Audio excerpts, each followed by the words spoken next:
Talk about this process and hiring an NED. What, in terms of the interest level that you got, were you pleased? Were you surprised? How would you characterize the interest level from your perspective?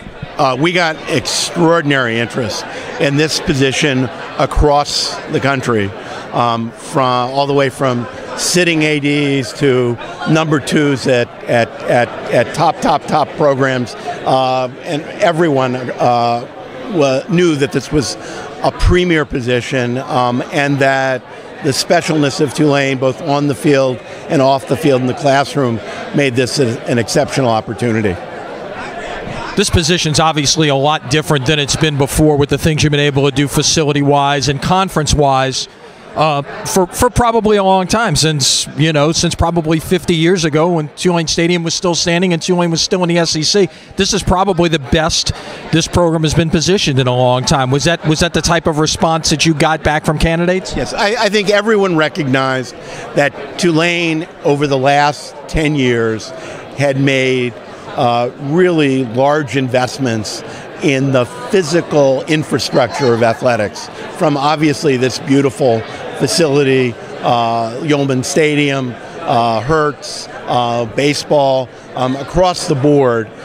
We had really, and now with the Devlin Fogelman facility, we have an exquisite array of places in which to for our sports. And I think for a new athletic director, the ability to attract student athletes and coaches for these facilities was a huge attraction for our potential athletic directors. Obviously, you had a solid pool of candidates. What, in your mind, separated Troy as you visited with the finalist to make him the guy that was introduced today? He has been successful in every single aspect of athletics, from the field and the court.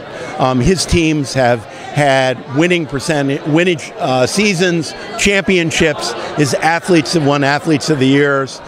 So he knows how to both select coaches, motivate teams. He knows how to run a program that supports student athletes and makes them successful on the field and off the field. Excellent at recruiting, absolutely at the top in fundraising. You can feel his energy, his excitement, his warmth, his care for athletics and what it means to the players and fans of the institution. And so putting all that together, he's a quadruple threat, as they say. He's good in every category.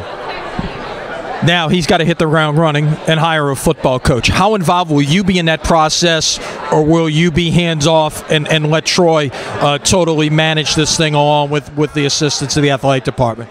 This is Troy's decision about who the new football coach should be. Obviously, I'm very interested in that decision. I want it to be a great decision for Tulane and our fans and the entire community. But this is why you hire somebody like Troy. He's the individual who has viewed this as his very first and most important appointment. The one thing perhaps that is missing from his resume in all of this, and it's a positive from the other side in that he has been able to retain coaches, but he's never had to make a significant coaching hire in a major sport. What kind of support do you provide him, whether it's external or yourself, in this process? Obviously, there will be a number of people involved from Tulane who have backgrounds in football, consultants who have a deep pool of potential coaches who would be interested in this. I can say that I and everyone else involved with Tulane and Tulane athletics has been inundated by individuals who would love to come and coach at Tulane. Wading through that and identifying who would be the very best fit for Tulane is a process, but we want to move it obviously as quickly as possible, and Troy will be leading that.